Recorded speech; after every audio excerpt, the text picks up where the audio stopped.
Et yop tout le monde, c'est Blumenkop alias Jean-Kevin du 69 et aujourd'hui on se retrouve pour une nouvelle vidéo sur PD2.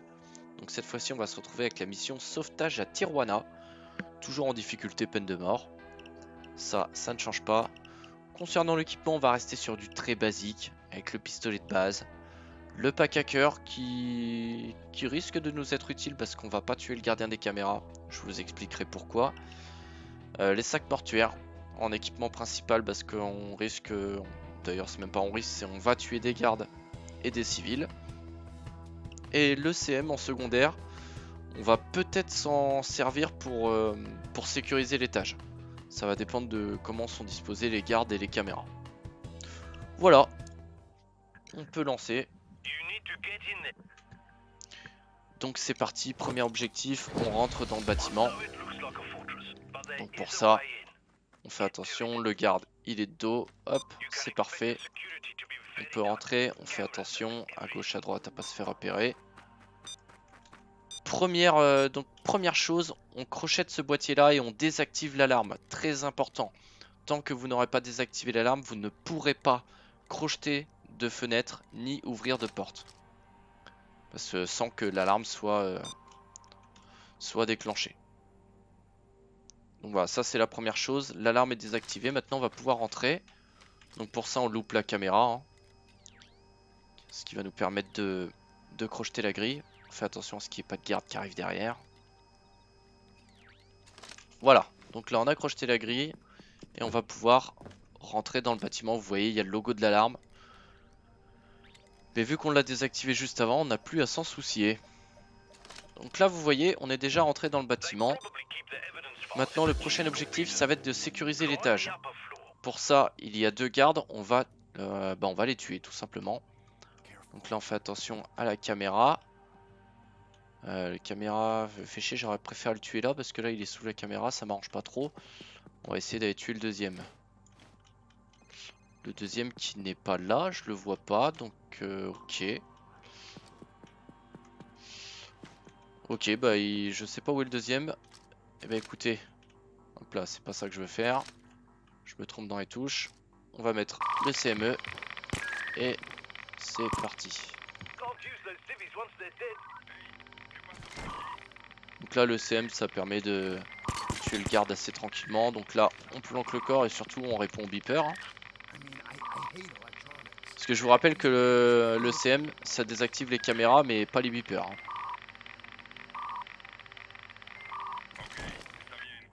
Donc là voilà. Alors oui j'ai bag le corps du civil avant de m'occuper du garde parce que le civil je l'avais tué dans l'angle de la caméra. Ah quoique même pas je pense. Elle l'aurait même pas vu peut-être. Vu que le garde était safe, c'est pour ça que j'ai bag le civil avant de répondre au beeper. Voilà. Tout simplement. On vérifie qu'il n'y ait pas le deuxième garde. Et bah écoutez, je sais pas où il est. Ce civil là, je vais m'en occuper tout à l'heure. Donc lui, on le tue. Lui, je pense... Est-ce qu'il va être visible par la caméra? Non, c'est bon. Et on a un autre civil, je crois. Bah non. Lui, je vais le bag quand même par acquis de conscience. Parce que normalement il y a deux gardes à l'étage. Donc là je ne sais pas où est le deuxième. Donc là vous voyez on a sécurisé l'étage. On est tranquille. Là faudra juste faire attention. Il y a une civile ici mais pas gênante. Donc là du coup prochain objectif, on pirate le PC. Et pendant que le piratage se fait, donc c'est un piratage de 20 secondes, et c'est très rapide, on va devoir trouver le badge RFID qui peut se trouver un peu partout à l'étage. Donc là, il peut être ici. Ensuite, vous continuez de regarder. Il peut être au niveau des chaises là. Là, il n'y est pas. Et il peut être au niveau des bureaux. Voilà. Vous voyez, il est ici. On a trouvé notre badge RFID. Donc là, on attend la fin du piratage. Et on va pouvoir récupérer notre badge. Et on va le coder. Pour pouvoir entrer dans la salle d'épreuve. La salle d'épreuve, elle a deux configs possibles. Première config là-bas. Et deuxième config, qui est la nôtre aujourd'hui, c'est celle-ci. Donc là, on entre. Et après, c'est au petit bonheur la chance. Vous avez juste à fouiller Et après c'est, comme je vous ai dit, au petit bonheur la chance. Si vous les trouvez rapidement, tant mieux. Et sinon bah voilà, c'est un peu de perte de temps. Et là on est parti pour ne pas avoir de chance. Bon, ça va. Donc là, écoutez bien ce qu'il va dire. Il va nous dire comment détruire les preuves. Donc là, il nous a dit d'utiliser le mixeur pour faire un cocktail de preuves. Donc en fait, on a trois possibilités pour détruire les preuves. La première, donc la première config, il y a une déchiqueteuse dans cette salle-là. Là, vous voyez qu'elle n'est pas présente parce qu'on n'a pas la config. Mais si vous aurez eu la config de la déchiqueteuse, ça serait dans cette salle-là que ça se passerait.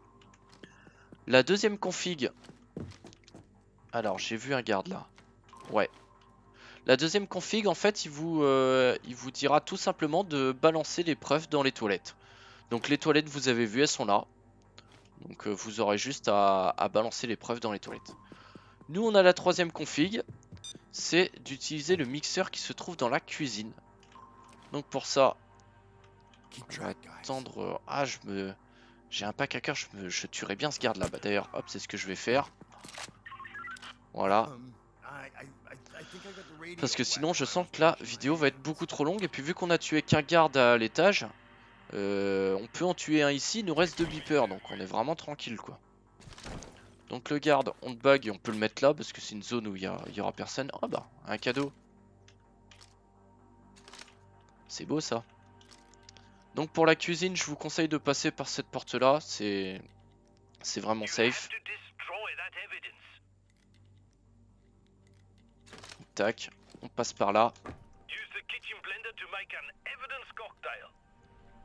Et du coup, on entre dans la cuisine qui est juste ici. On fait attention, voilà, le garde est là. Et on a juste à mettre les preuves dans le mixeur. Donc là, il nous dit de trouver les cellules. Bah les cellules, elles sont ici. Ça ne change pas. Donc une fois qu'on a trouvé les cellules, il va falloir trouver l'armurerie. Donc l'armurerie, c'est une... voilà, bah c'est ça. C'est une porte avec un badge RFID. Donc là, on va devoir remonter à l'étage. C'est pour ça que je vous ai dit de sécuriser l'étage. Parce que voilà, on a besoin d'y remonter. Donc pour ça, on repirate le PC. Et on recode le badge.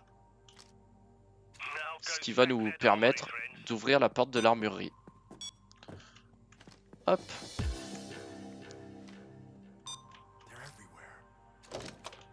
Voilà, donc là, on récupère le verre hydraulique qui va nous servir à ouvrir la porte.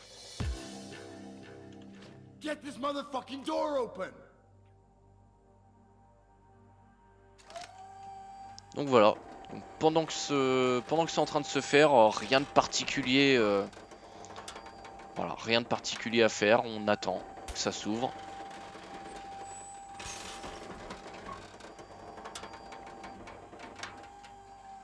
Donc l'armurerie, pareil. Hein. Elle peut être ici, comme elle peut être là, et comme elle peut être là-bas. Voilà, ça c'est... D'ailleurs, petite astuce que je vais vous montrer. Vous voyez dans la cuisine, si vous voyez qu'il n'y a pas la porte ici, et ben vous savez que l'armurerie est forcément ici. Voilà, ça c'est la petite astuce. Donc le gardien des caméras, on n'en a pas parlé, mais il est là. Voilà. C'est pour ça que, en fait, je ne tue pas le gardien des caméras. Je trouve pas ça vraiment très utile. Parce que déjà, les caméras sont assez facilement esquivables. Et puis bah, le problème, ça fait que dans tous les cas, on est obligé d'avoir les caméras dans la première partie de mission. Donc ça sert à rien de tuer le gardien des caméras pour la fin, quoi. Donc là, ensuite, on va devoir trouver le prisonnier. Donc il y a 3 cellules. Ici, ici et ici. Donc on va ouvrir la première. Et là pareil, hein, c'est au petit bonheur la chance pour trouver notre prisonnier. En espérant tomber directement dessus. Donc là on ouvre la première cellule, il n'y a rien. On va ouvrir la deuxième.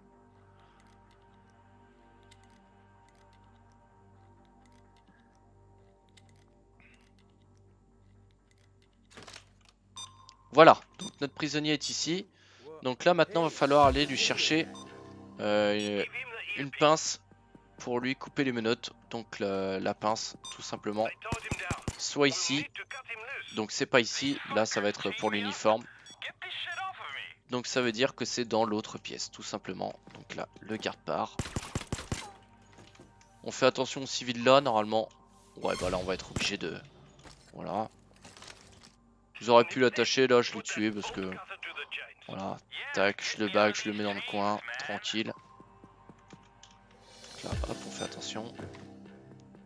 Et là on n'a plus qu'à lui enlever les menottes. Donc pour ça on loupe la caméra, on n'a pas le choix.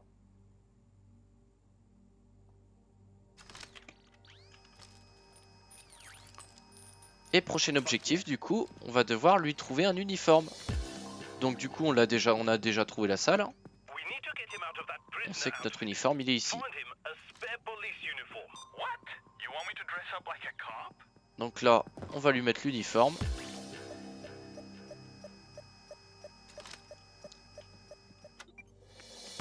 Et là on n'a plus qu'à le suivre. Donc là il va aller se changer. Et on va escape par cette zone là. Donc là on ouvre cette porte là. On fait attention aux gardes. Donc là vous voyez on est assez tranquille parce qu'on a encore 2 beepers de secours. Normalement il y a 2 gardes à l'étage, donc à ce moment là on aurait un beeper de secours. Donc là on ouvre la porte dans le fond. Voilà. Notre prisonnier arrive, hop. On ouvre la fenêtre.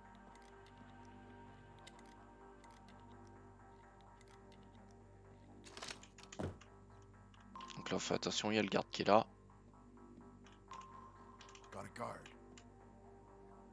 On va attendre qu'il se déplace.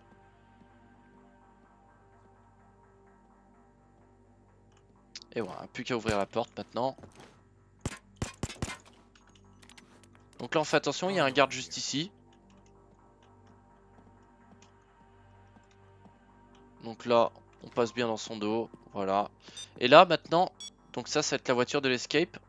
Petit jeu de la fin. Faut regarder la place de parking sur laquelle est garée la voiture. Donc là vous voyez que c'est la place numéro 9. Et ben il va falloir retourner dans la pièce où on était. Et du coup vous l'aurez compris, récupérer les clés numéro 9. Donc celle-ci. Et on n'a plus qu'à les donner à notre prisonnier. Et la mission est terminée. Donc voilà, on a terminé la mission sauvetage à Tijuana en difficulté peine de mort. Je trouve que c'est quand même une mission qui est relativement simple parce qu'il n'y a pas beaucoup de gardes. Vous avez vu, on avait encore 2 beepers, hein, j'ai tué que 2 gardes. Alors, dans la plupart des cas, il y a 2 gardes à l'étage. Donc ça fait que vous tuerez 3 gardes au lieu de 2. Et vous resterez quand même un beeper de secours. Donc ce qui est assez confortable si jamais vous vous faites repérer dans la dernière zone. Donc c'est une mission qui est relativement simple pour débuter. Donc voilà, on a fini la mission sauvetage à Tijuana en peine de mort. Donc sur ce, je vous remercie à toutes et à tous de m'avoir suivi et je vous dis à la prochaine pour une nouvelle vidéo. Salut tout le monde!